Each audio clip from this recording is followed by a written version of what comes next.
안녕하세요. 지구과학 읽어주는 유쌤입니다. 저희가 지난 18강에서는 기후 변화에 대해서 공부를 했었죠. 자, 이번 19강부터는 드디어 천문 단원이 시작이 됐어요. 그래서 처음으로 별의 물리량에 대한 공부를 해보도록 하겠습니다. 저희가 이제 별을 관측을 하거나 어떤 천체를 관측을 하면 사실 두 가지 방법을 할 수 있어요. 빛을 모아서 밝기를 측정하는 걸 우리는 기본적으로 측권 관측이라고 하고요.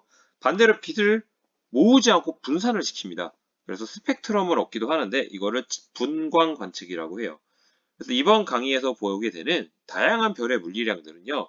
측광 관측을 통해서 알게 된 것도 있고요. 분광 관측을 통해서 알게 된 것들도 있습니다. 자, 우선은 가장 먼저 나오는 건 바로 스펙트럼이에요. 이 스펙트럼은요. 분광 관측과 관련된 내용이 되겠습니다. 우선 스펙트럼이 무엇인지부터 한번 확인을 해보면 스펙트럼은 빛을 파장에 따라 분해한 것이라고 우리가 정의를 내릴 수가 있어요. 자, 그런데 이 스펙트럼은요, 크게 두 가지로 구분을 할 수 있는데 연속 스펙트럼과 선 스펙트럼으로 구분을 합니다. 자, 연속 스펙트럼은요, 고온의 흑체, 쉽게 얘기하면 그냥 광원이라고 우리가 생각을 해볼게요. 우선 여기서는. 그래서 광원에서는요, 연속적인 파장의 빛이 나옵니다. 그래서 그거를 프리즘을 통과시켜서 빛을 분산을 시키면 여러 가지 색이 연속적으로 나타나요. 이걸 연속 스펙트럼이라고 부릅니다. 자, 그림에 보는 것처럼 빨주노초 파란보가 연속적으로 순차적으로 변하는 것을 우리가 볼 수 있게 된다는 거예요. 자, 연속 스펙트럼과 약간 대비되는 건 뭐냐? 선 스펙트럼이 있습니다. 자, 선 스펙트럼은 뭐냐면 연속 스펙트럼이 연속적인 파장이 나온다면은 선 스펙트럼은요. 특정한 파장대의 스펙트럼만 나타나는 것을 선 스펙트럼이라고 부릅니다. 자, 이제 이 선 스펙트럼 중에서 우리가 배워야 될 게 두 가지가 있어요. 바로 방출 스펙트럼과 흡수 스펙트럼입니다. 그래서 우리 교과서에는요, 전부 다 연속 스펙트럼, 그리고 방출 스펙트럼, 흡수 스펙트럼, 이렇게 세 가지로 내용이 실려 있어요. 그래서 크게는 연속과 선이지만 선 안에 방출과 흡수가 있는 건데, 뭐 그렇게까지 구분을 하지 않고 이제 진행을 하고 있습니다. 그래서 여러분들은 참고로만 알아두시고요. 그럼 방출 스펙트럼이 뭐냐? 자, 방출 스펙트럼을 얘기하려면 일단 고온의 기체가 필요합니다. 꼭 기체가 온도가 높아야 돼요. 우리가 자세하게 얘기는 하지 않겠지만 고온의 기체가 필요하고요. 그 기체가 주변의 빛을 흡수한 다음에 똑같은 양만큼 재방출하는 거예요. 자기가 갖고 있는 온도하고 관련되어 있는 값으로. 근데 이 기체를 구성하고 있는 기체의 종류와 상태에 따라서 특정한 파장의 빛만 관측이 되는데 그게 배경은 까만 대신에 방출하는 빛이니까 특정한 파장의 빛만 관측이 됩니다. 이거를 우리는 방출 스펙트럼이라고 부르는 거예요. 자, 흡수 스펙트럼은 뭐냐면 빛이 오고 있어요. 광원에서부터. 근데 저온의 기체를 통과하면요. 이 저온의 기체를 구성하고 있는 기체의 종류와 상태에 따라서 특정 파장의 빛이 흡수가 돼요. 그러면 관측자인 우리가 보면 저온의 기체한테 뺏긴 파장의 빛은 안 보인단 말이죠. 그래서 그 파장만 검정색으로 보입니다. 그래서 그걸 우리는 흡수선 혹은 흡수 스펙트럼이라고 부릅니다. 그러니까 방출 스펙트럼과 흡수 스펙트럼은요. 모양만 보면 방출 스펙트럼은 특정한 파장의 빛만 보인다. 흡수 스펙트럼은 특정한 파장의 빛만 안 보인다가 되는 겁니다. 자, 참고로 모든 별들은요, 대기층을 갖고 있단 말이에요. 그러니까 별빛이 오다가 결국에는 대기층을 통과하죠? 그럼 그 대기층을 구성하고 있는 기체의 종류와 상태에 따라서 흡수 스펙트럼이 나오고요. 우리는 이 스펙트럼을 분석을 해서 별을 연구하는 데 사용을 하고 있습니다. 자, 그래서 한번 볼게요. 연속 스펙트럼 대표적인 거 백열등이에요. 지금 뭐 까만색 줄이라든가 뭐 다른 게 전혀 안 보이죠? 이게 연속 스펙트럼이고요. 그 아래 거는요, 프라운호퍼 스펙트럼이라 그래서 태양의 흡수선을 관측한 겁니다.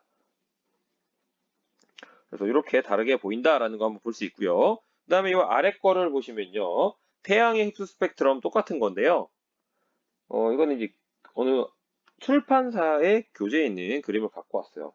참고로 보시면 여기 H알파가 있고요. H베타가 있죠.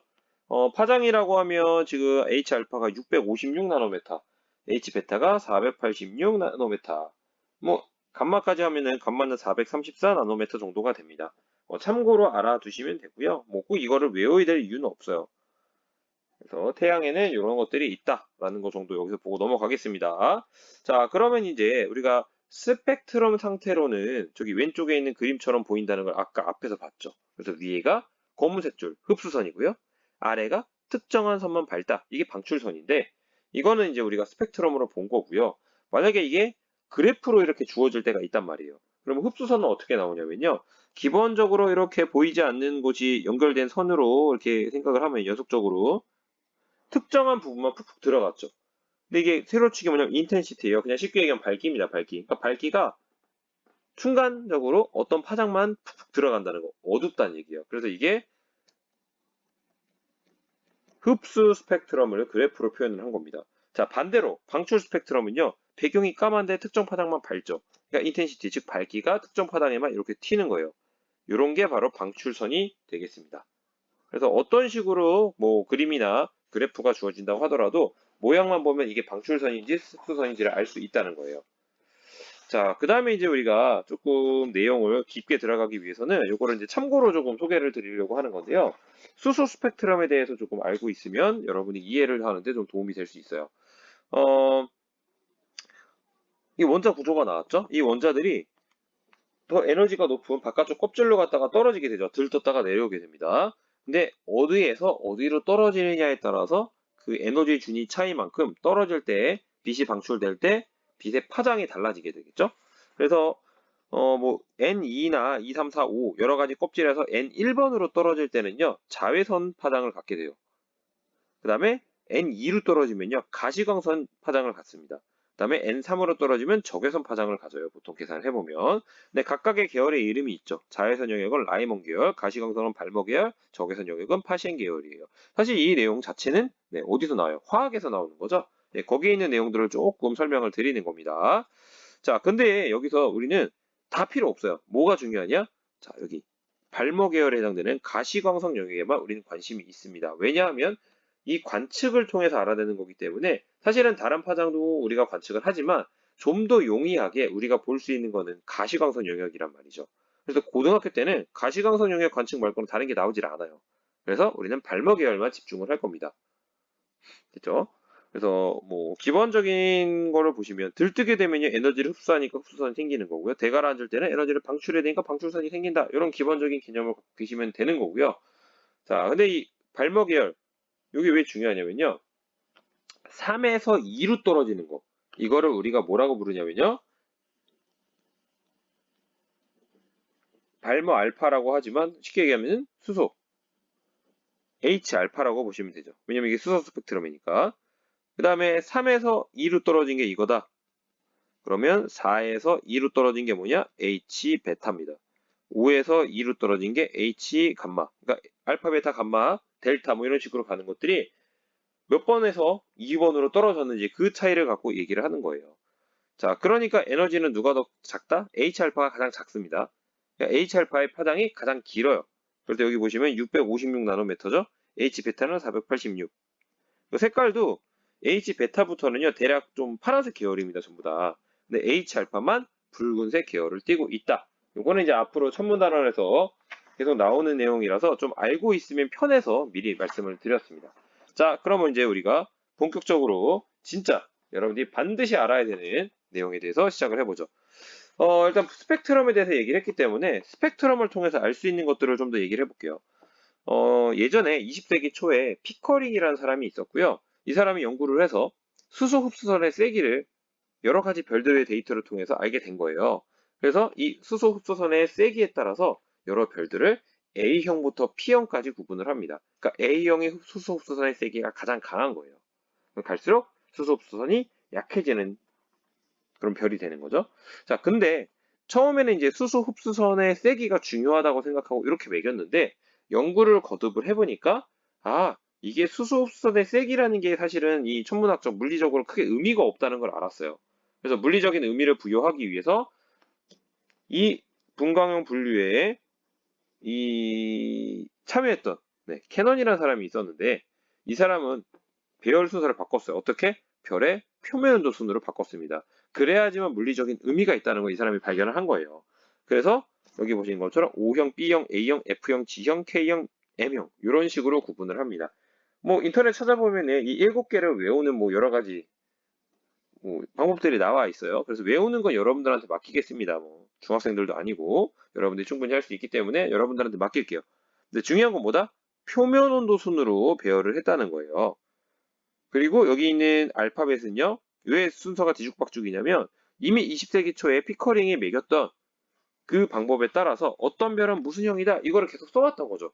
그러니까 사람들이 이거를 바꾸지 않은 거예요. 대신 표면온도 순으로 나타나는 것만 바꾼 거죠, 순서를. 그래서 순서가 알파벳 순서가 아니라 뒤죽박죽이 됐고요. 여기 있는 A부터 나와 있는 것들은 사실은 수소흡수선의 세기에 따라서 구분됐던 것들을 거의 그대로 살려놓은 상태입니다. 물론 이제 수정이 조금 가해지긴 했지만 자, 그러면 이걸 한번 보죠.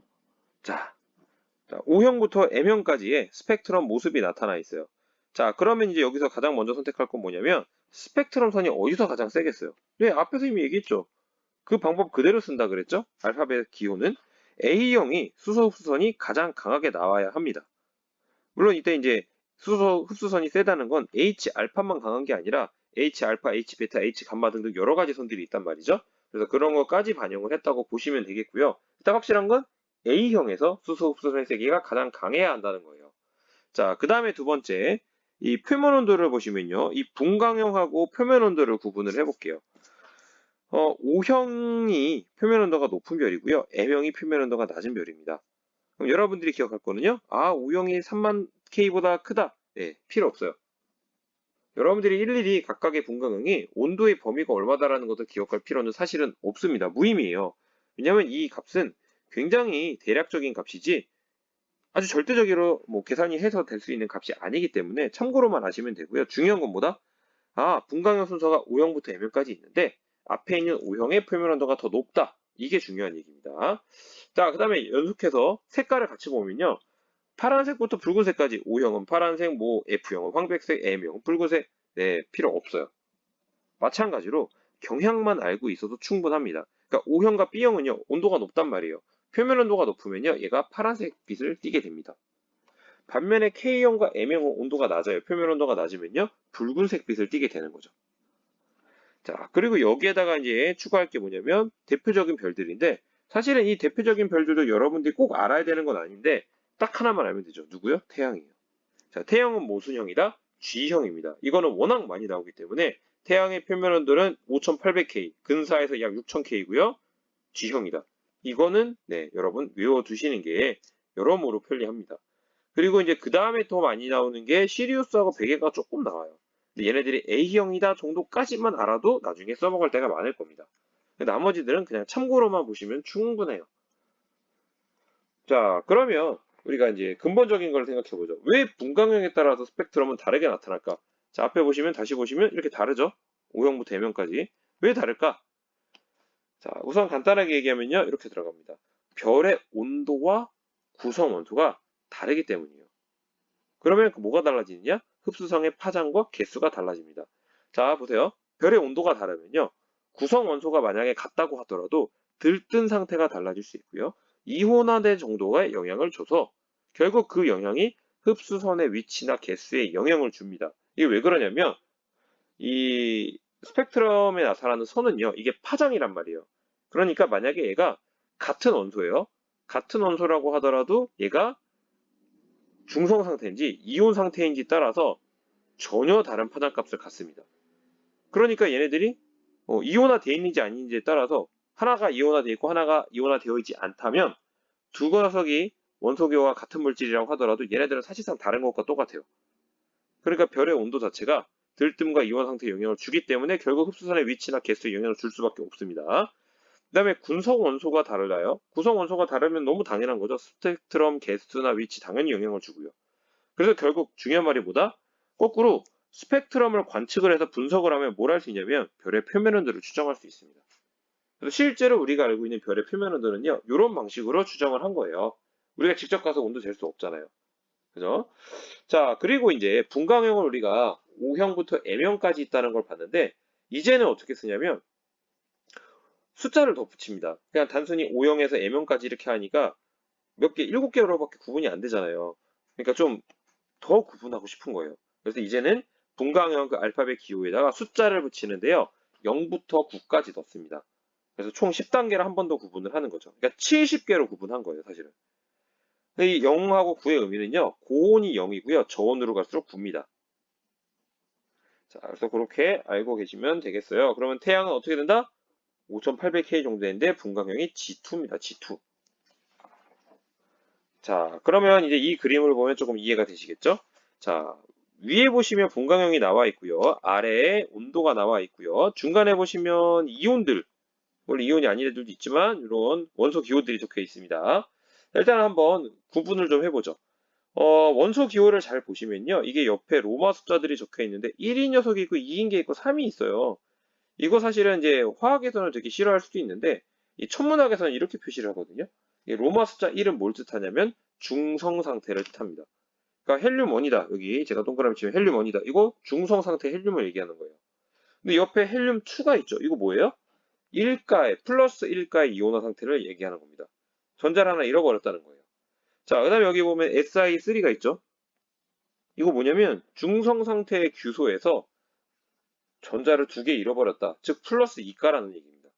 그래서 이런 식으로 우리가 천문에서는 표시를 한다는 거죠. 아까 얘기한 것처럼 여기 보시면 되죠. 철 중성하고 이온화된 철 아예 라인이 다르죠. 최대의 에너지를 갖고 있는 라인도 다르고요. 그래서 아예 다른 것처럼 취급을 할 수 있다는 거예요. 이온화 됐느냐 아니냐에 따라서. 그래서 여기서 볼 건 뭐냐? 이 많은 선들을 다 외워야 되느냐? 아니고요. 뭐만 알면 돼요? 자, 온도가 낮은 K형, M형은 주로 무슨 선이 나타난다? 뭐 칼슘, 철 이런 것들이죠. 그럼 뭐예요? 한마디로 얘기하면 금속선이 나타납니다. 자, 반면에 저기 B형, A형 온도가 높은 애들은 누가 나타나냐면 수소하고 헬륨 위주로 나타나는 거예요. 특히 B형에서는 그리고 옆에 O형이 이제 표시가 안 돼 있네요. O형하고 B형에서는요. 헬륨 흡수선이 나타난다는 게 특징입니다. A형은 뭐죠? 수소 흡수선이 나타나죠. 네, 다시 정리하면 O형과 B형은 헬륨선이 나타난다. A형은 수소선이 세게 나타난다.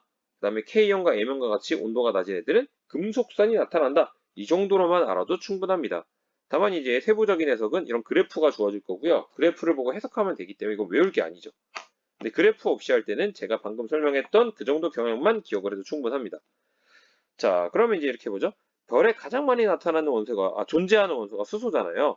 근데 어느 별에서 수소 원자의 흡수선이 나타나지 않았대요. 그 이유가 뭘까? 자, 두 가지가 가능한데요. 온도가 너무 높은 경우, 온도가 너무 낮은 경우 두 가지가 있어요. 자, 온도가 너무 높으면 어떻게 되죠? 수소 원자가 중성으로 있지 못하고 이온화가 돼버리는 거예요. 그러면 중성 상태의 수소가 없기 때문에 수소 원자 흡수선 안 나옵니다. 자, 반대로 온도가 너무 낮아요. 그러면 이게 흡수선이 나타나려면요. 한번 들떴다가 내려와야 되죠.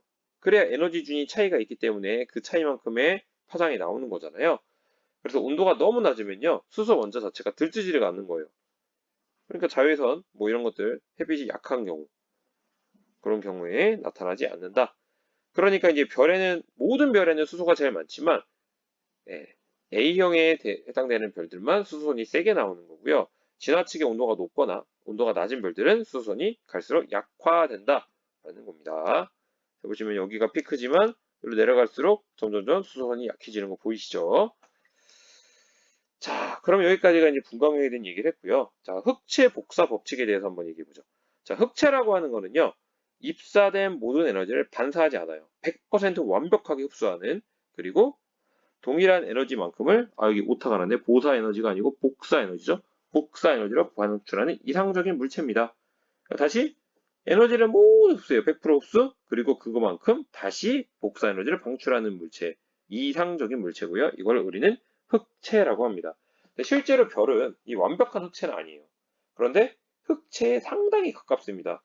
그래서 우리가 별에 대해서 얘기할 때는 흑체 복사 법칙을 이용해서 설명을 합니다. 자, 흑체 복사 법칙은 여기서 세 가지를 얘기해 볼게요. 첫 번째는 플랑크 법칙이에요. 자, 플랑크 법칙은요. 자, 이렇게 플랑크 곡선과 함께 등장을 합니다. 이 플랑크 곡선은 파장과 복사 에너지의 세기에 대한 관계를 나타내는 거고요. 이런 식으로 이렇게 곡선으로 해서 나타납니다. 자, 플랑크 법칙이 뭐냐? 흑체의 온도가 높을수록 방출하는 복사 에너지의 최대 파장은 짧아지고 총 방출 에너지 양은 많아진답니다. 자, 무슨 소리냐? 여기 그림에서 람다 맥시멈이라고 지금 표시가 되어 있죠? 그래서 온도가 높아지면 높아질수록 3000, 4000, 5000, 6000 갈수록 복사 에너지의 최대 파장이 짧아지고 있죠. 왜? 파장 최대 피크점을 갖고 있는 이 위치가 어떻게 이동해요? 오른쪽에서 왼쪽으로 간다. 즉 짧아지고 있어요. 그 다음에 총 방출 에너지량은 뭐냐면 이 그래프의 면적이에요. 면적. 그러니까 온도가 올라갈수록 실제로 그래프의 면적이 점점 넓어지고 있죠. 그러니까 6000K에 해당되는 면적은 요 영역 전부 답니다. 이렇게 들어가는 거. 그래서 면적이 더 넓어지는 걸 볼 수 있어요.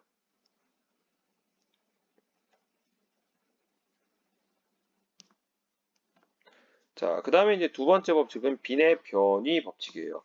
자, 빈의 변이 법칙은요. 흑체가 복사 에너지를 최대로 방출하고 있는 파장, 즉 람다 맥시멈이죠. 앞에 슬라이드에서 그 파장은 표면 온도에 반비례한다. 이게 빈의 변이 법칙입니다. 자, 식으로 쓰면 이렇게 쓰고요. 람다 맥시멈은 t분의 a. 근데 이렇게도 쓰죠. 이걸 이항을 시키면 람다 맥시멈 곱하기 t는 일정하다. 이렇게 씁니다. 근데 이 일정은 상수인데 여기 써 있는 값을 보통 써요. 그래서 이렇게 뭐 10의 몇 승 이렇게 하면 보기가 불편하기 때문에 저는 그렇더라고요. 이거를 숫자로 그냥 외우려면요. 2898 마이크로미터 K입니다. 그러니까 단위, 미터 단위가 마이크로미터다라는 것만 기억하면 2898. 그래서 근사값으로는 3000 마이크로미터 K 이렇게 사용을 합니다. 자, 그래서 빈의 변이 법칙을 보셨고요. 보시면 비교를 해보죠. 자, 고온의 별 같은 경우에는요. 13000K 별은요. 실제로 피크 지점에는 가시광이 없고요. 내려가는 영역에 가시광이 있어요.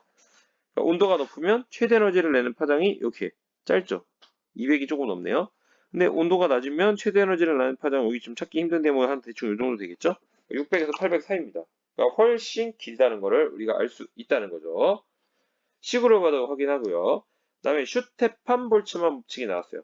자, 얘는 흑체가 단위 면적당 단위 시간 동안에 방출하는 복사 에너지의 양은 표면 온도의 4제곱에 비례한다라는 겁니다. 이걸 식으로 쓰면 에너지는 시그마 t 4승이다. 이 시그마 여기 상수 값 나와 있고요. 온도의 4제곱에 비례한다는 겁니다. 이걸 슈테판 볼츠만 법칙이에요. 우리가 보통 이 슈테판 볼츠만 법칙을 쓸 때 E를 쓰는 거는 에너지를 뜻하는데 오해하면 안 되는 게 이게 뭐죠? 단위 면적당 단위 시간에 방출하는 복사 에너지의 양입니다. 그냥 총 에너지가 아니라는 거예요. 자, 됐죠? 그래서 요거를 가지고 활용을 해보면 태양이 노란색으로 보이거든요. 5800K. 그래서 표면 온도가 태양보다 높으면 어떻게 돼요? 상대적으로 좀 파랗게 보일 수 있어요. 반면에 표면 온도가 태양보다 낮으면요. 파장이 길어지기 때문에 약간 붉은색으로 보입니다. 그래서 그런 관계들을 여러분 알아주시고요. 자, 예를 들어 볼게요. 태양의 표면 온도, 뭐 지구의 표면 온도 나와 있고요. 최대로 방출하는 파장을 구하래요. 자, 구하면 되죠. 이런 식으로 우리가 구할 수가 있습니다. 그래서 뭐 근사값이지만 이 정도 된다라는 거고요. 그래서 태양은 가시광석 영역에서 최대 피크를 갖고 보통 노란색에 해당됩니다. 그 다음에 지구는 10 마이크로미터에서 피크를 갖고요. 이건 적외선 영역이 되겠죠. 그래서 이런 식으로 우리가 알 수가 있고요. 표면 온도를 비교하면 대략 20배 차이가 나기 때문에 최대 에너지를 내고 있는 파장도 20배 차이가 나게 되어 있어요.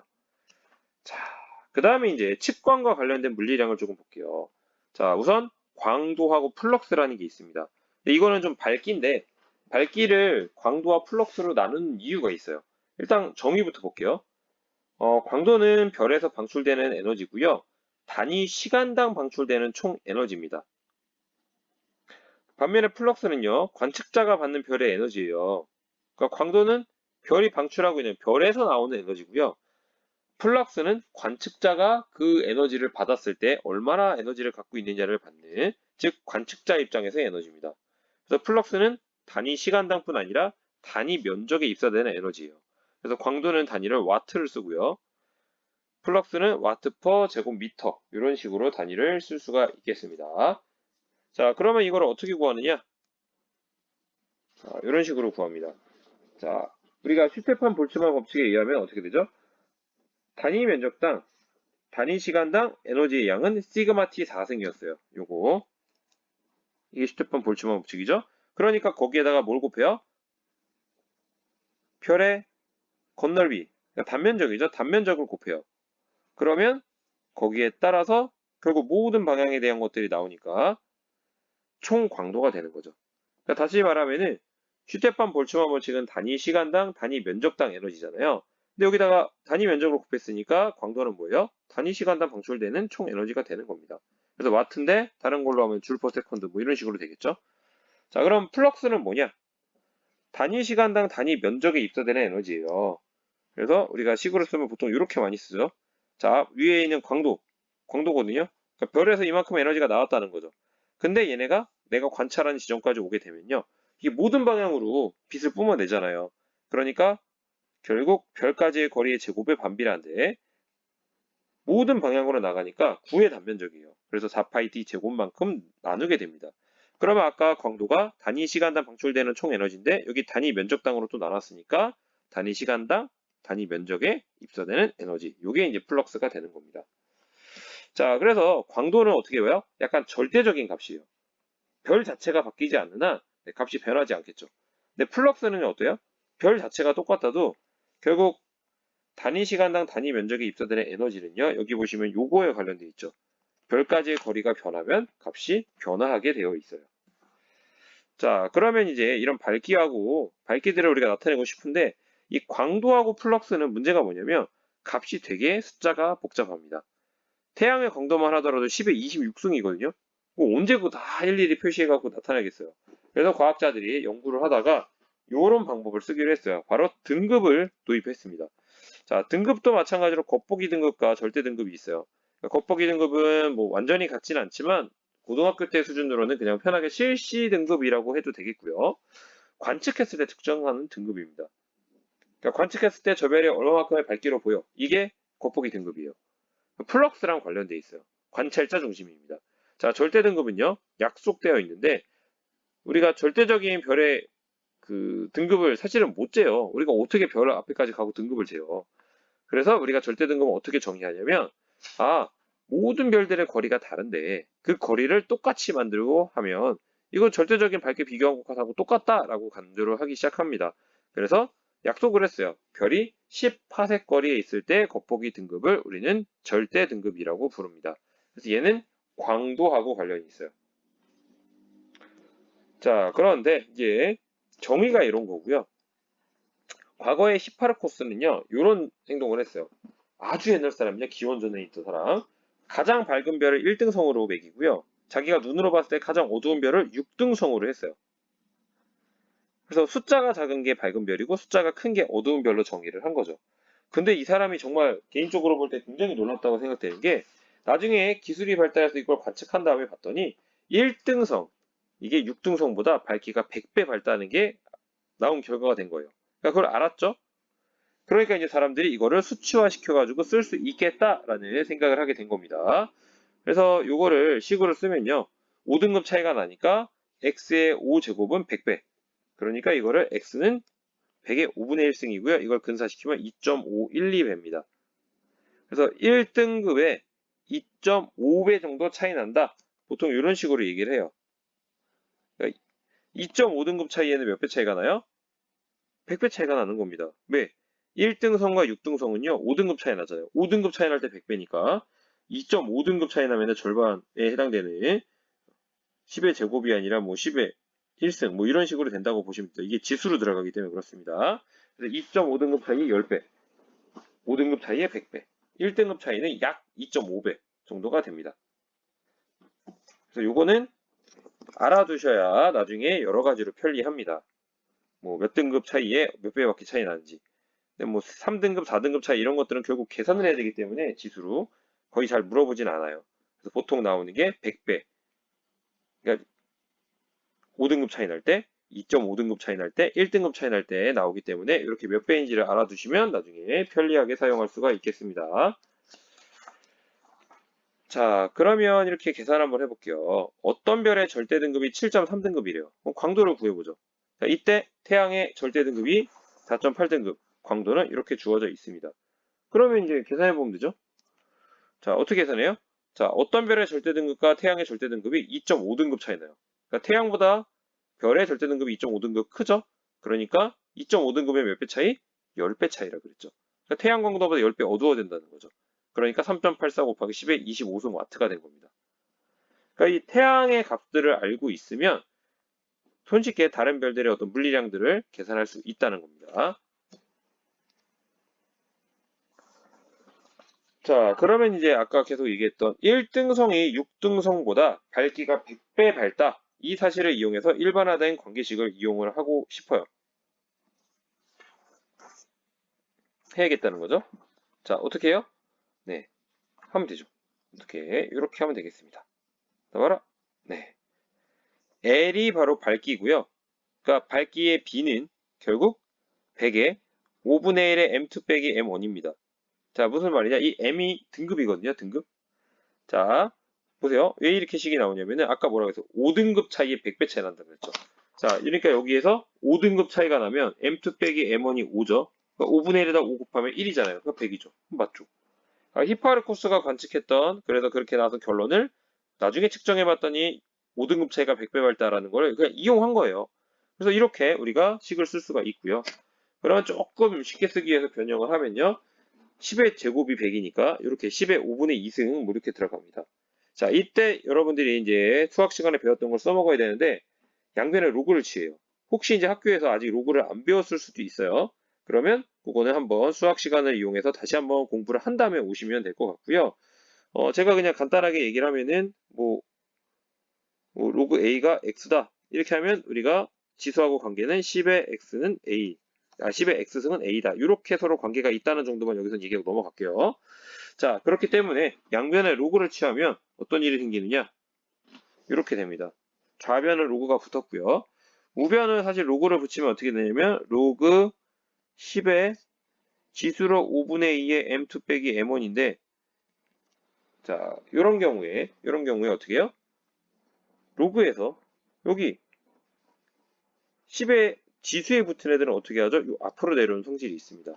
그러니까 5분의 2의 M2 빼기 M1 그리고 로그 10인데 이 로그 10은 네 1이니까 무시해도 되죠. 그러니까 이렇게 되는 거예요. 자, 그래서 여기 보시는 대로 로그 L2분의 L은 5분의 2의 M2 빼기 M1이다. 이렇게 이야기를 할 수가 있겠습니다. 그러니까 이 상황에서 우리는 보통 이항을 해서 이렇게 써요.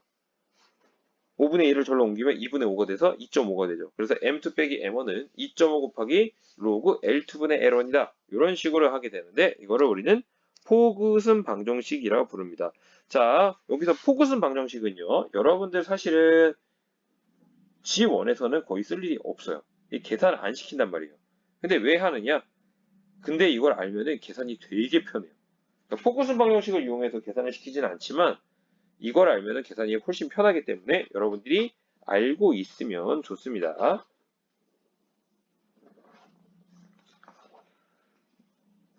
자, 그 다음에 넘어가 볼게요. 자, 태양의 절대등급과 강도를 이용하면 이런 것도 알 수 있다라고 아까 얘기를 했는데요.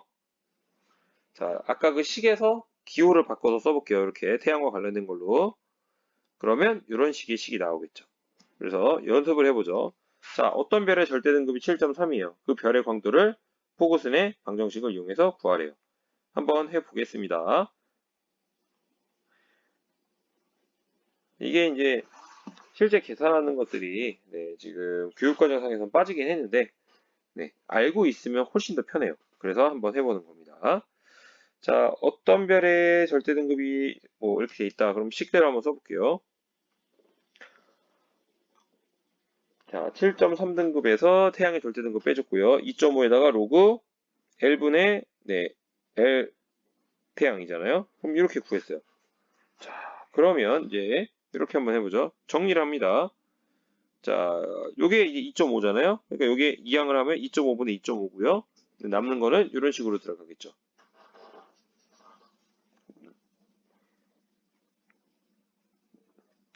자, 그러면 이제 이 상황에서는 어떻게 돼요? 네, 다시 무슨 일을 하느냐? 로그를 지수로 바꾸려고 하는 거죠. 그래서 변환을 시키면 돼요. 자, 어떻게 해요? 변환하면 이렇게 되겠죠. 나와라. 네.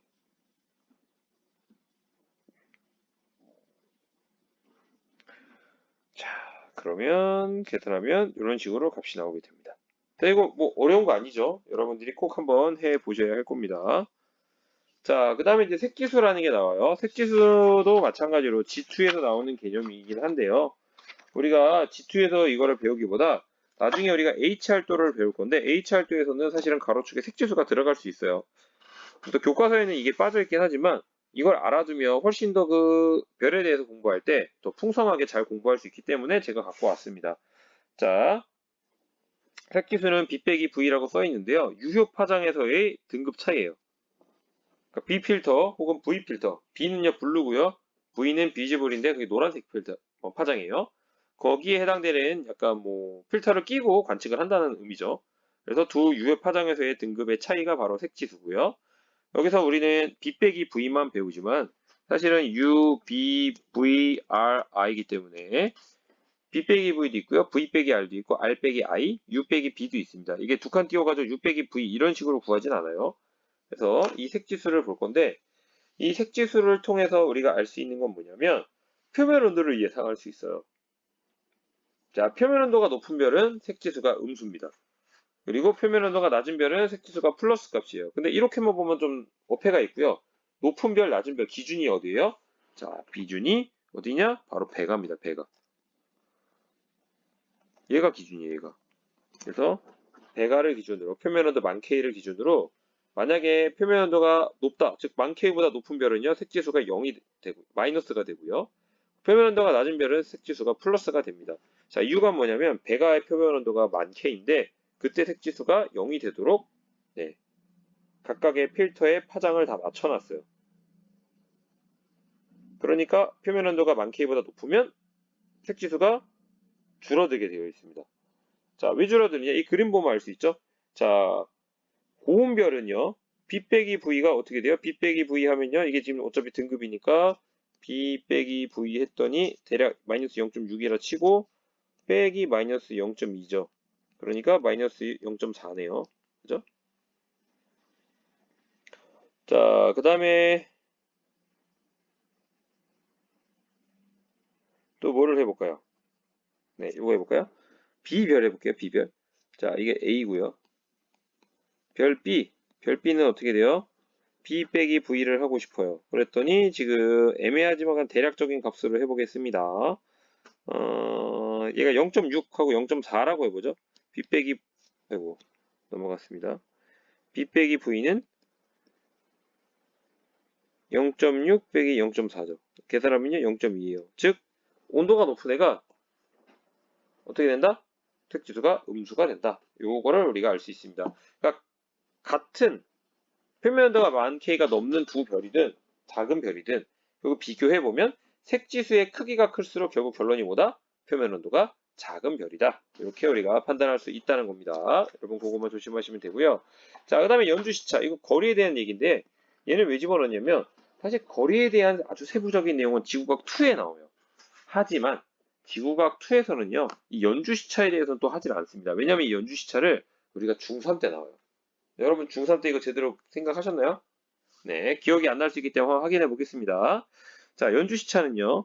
지구가 한 바퀴 돌 때 어떤 별을 봤을 때 청구를 기준으로, 즉 배경을 기준으로 이동한 것처럼 보여지는 현상을 나타내는 건데 그때 이 기하학적인 삼각형에서 각도의 절반, 지구와 별과 지구 사이의 각의 절반, 이거를 우리는 연주시차라 부릅니다. 그러면 여기서 이제 삼각형을 그려보면요. 이런 식으로 지금 삼각형 그렸어요. 자, 뭘 할 수 있냐? 탄젠트 P는 D분의 1이다. 우리가 이렇게 주장을 할 수가 있습니다. 자, 왜 그러냐면 탄젠트 P는 이렇게 D분의 지구와 태양 사이 거리잖아요. 지구와 태양 사이 거리가 1AU고요. 그 다음에 별과 태양 사이 거리는 모르니까 D 그리고 AU라고 박아놨어요. 이때 연주시차 P는요 굉장히 값이 작다 그랬죠. 그러니까 얘는 근사적으로 탄젠트를 값을 근사하면 각이 작으면 그대로 P가 됩니다. 그래서 얘네들을 이항을 시키면 이런 결론이 나오죠. D는 P분의 1이라는 결론이 나오게 됩니다. 자, 근데 이제 여기서 단위를 잘 보셔야 되는데 사실은 태양계 내에서야 AU 단위 정도로도 충분해요. 근데 아주 먼 천체들은 AU 단위로 하면 숫자가 너무 커져버려요.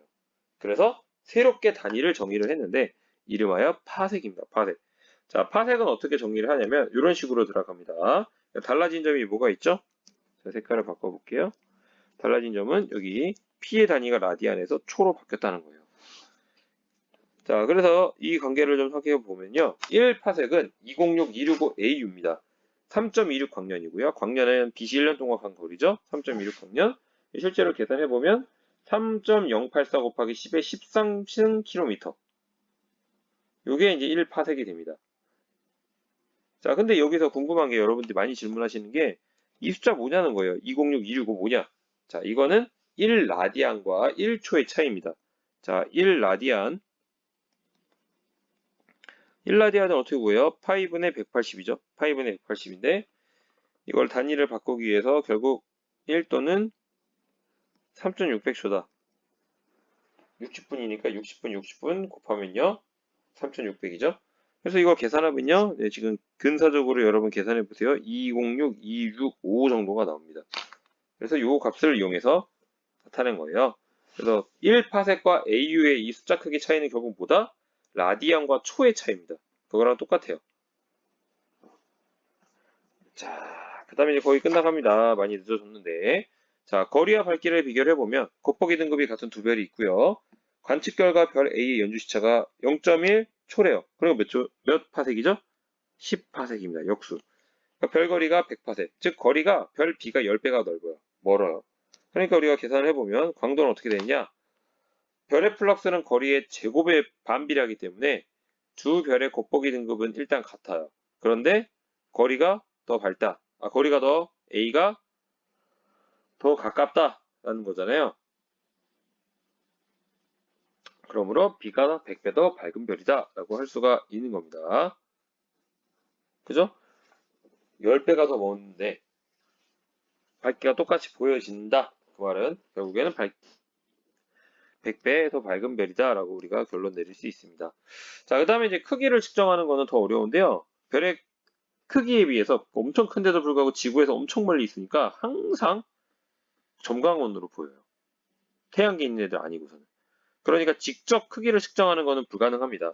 그래서 보통 이런 식으로 이용을 하는데 흑체 복사 법칙을 이용을 합니다. 그래서 L은 4파이 R 제곱 시그마 T 4승이다 라고 하고 그러면 이제 뭐 T나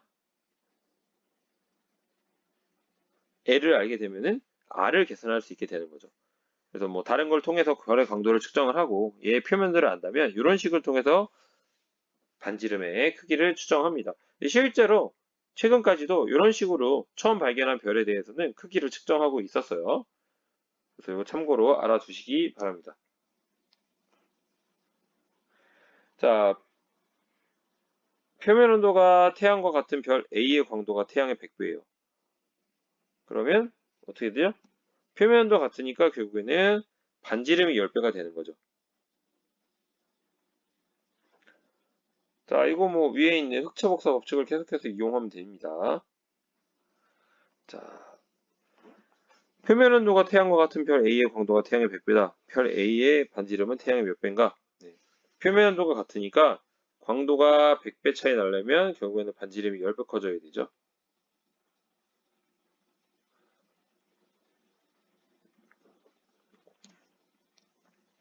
자, 여기까지. 자, 오늘은 내용이 많아서 좀 많이 길었습니다. 하지만 굉장히 중요한 기본적인 내용이 되겠고요.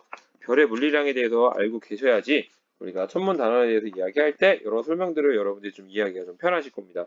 자, 그럼 여기까지 수고하셨고요. 이상 끝내도록 하겠습니다. 다음 시간에는 HR도를 좀 공부를 하고요. 다양한 별의 종류에 대해서 배워보도록 하겠습니다. 네, 수고하셨습니다.